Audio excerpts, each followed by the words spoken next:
আমার নতুন রান্নাঘরে আজ প্রথমবার রান্না করব। ননদ ভাবে মিলে ঘরের প্রতিটা কাজ একসাথে করলাম। হ্যালো এভরিওয়ান, আসসালামু আলাইকুম। আমার হাতের গরুর মাংস বাসায় সবাই খেতে পছন্দ করে, তাই ভাবলাম নতুন রান্নাঘরে প্রথমবার সবাইকে গরুর মাংস রেঁধে খাওয়াবো, তাও আবার স্পেশাল চুই ঝাল দিয়ে। চুই ঝাল বাসায় সবাই খেতে পছন্দ করে, আর এটার জন্য রান্নাটা অনেক বেশি মজা লাগে। সংসারটা যখন নিজের মনের মতো হয়ে যায় তখন কিন্তু কাজ করতেও অনেক ভালো লাগে। আগে আমার রান্নাঘরটা কত অগোছালো ছিল, রান্না করতে মনই চাইতো না, কিন্তু এখন দেখুন কত সুন্দরভাবে রান্নাঘরটা গুছালো, অনেক বেশি ভালো লাগতেছিল এবং রান্না করতেও মন চায়। এখন আমি রান্না করতে এসেছি বলে দেখি আমার ননদও চলে এসেছে, বলতেছে ভাবি আমি আপনাকে সাহায্য করি। বাটা মশলা দিয়ে রান্না করলে কিন্তু স্বাদটা অনেক ভালো আসে, তাই ভাবলাম আজকে বাটা মশলা দিয়ে রান্না করব। আমার হাতের গরুর মাংস ননদ এবং আমার জামাই অনেক বেশি পছন্দ করে। ননদিনী বলল ভাবি যেহেতু গরুর মাংস রান্না করছেন তাহলে চুই ঝাল দিবেন, কারণ আমার ননদিনী এবং জামাই দুইজনই চুই ঝাল দিয়ে খেতে পছন্দ করে, আর আমি ভেবেছিলাম চুই ঝাল দিয়ে রান্না করব। চুই ঝাল আমার ননদিনী নিয়ে চলে এসেছে। আর চুই ঝাল কি অনেকেই জানেন না, তাদের আজকে বলবো এটা কি এবং কিভাবে খেতে হয়। চুই ঝালটা দেখতে এমন হয়, দেখুন কত সুন্দর কাঠের মতো দেখতে। এটা এক ধরনের মশলা, এটা খেলে রান্নার স্বাদ দ্বিগুণ পরিমাণে বেড়ে যায়।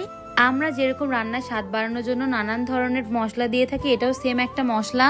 আপনি যখন রান্নার কাজ করবেন, যদি আপনার পাশে কেউ থাকে সাহায্য করে, তাহলে কিন্তু রান্না করতে অনেক ভালো লাগে এবং গল্প করতে করতে সময়টাও কেটে যায়। আমার কিন্তু একা রান্না করতে অনেক ভালো লাগে, কিন্তু আজ যেহেতু আমার ননদিনী এসছে, তার সাথে আমার সময় কাটাতে অনেক ভালো লাগলো এবং আমার রান্নাটা অনেক ভালো হয়েছিল।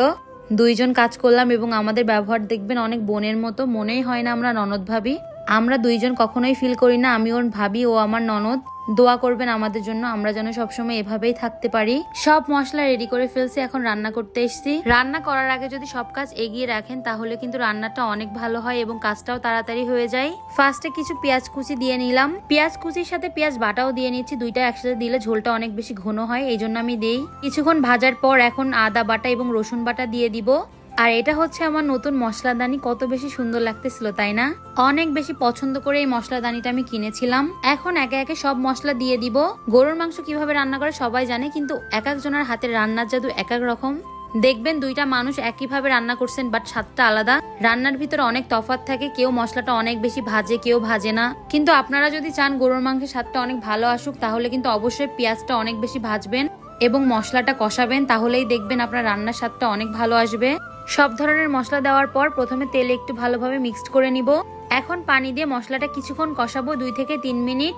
এরপরে দিয়ে দিব সেই স্পেশাল জিনিস চুই ঝাল। চুই ঝাল ছাড়া তো গরুর মাংসটা আমার কাছে এখন অসম্পূর্ণ লাগে। চুই ঝাল দেওয়ার পর 10 মিনিট মতো মশলাটা ভালোভাবে কষিয়ে নিব।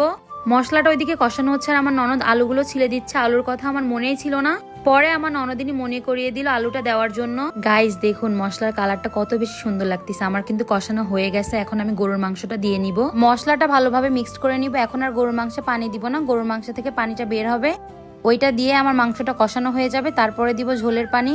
গরুর মাংস আমার রান্না হয়ে গেছে, কত বেশি ইয়াম্মি লাগতেছে দেখতে। দেখুন কালারটা অনেক বেশি সুন্দর এসেছিল। এখন জামাইকে খেতে দিব, দেখি সে কি বলে। আমার রান্না করে খাওয়াইতে সবাইকে অনেক ভালো লাগে, যদি একটু প্রশংসা করে তাহলে তো আরো মন চাই যে বারবার রান্না করে খাওয়াই। কিন্তু আমার জামাই ভালো, ঠিক আছে, এগুলা ছাড়া কিছুই বলে না। কিন্তু আজ অনেক বেশি প্রশংসা করছে, আসলে অনেক মজা হয়েছিল। চুই ঝালগুলো যখন চাবানো হয় একটু ঝাঁঝ ঝাঁঝ লাগে, খেতে অনেক বেশি মজা লাগে।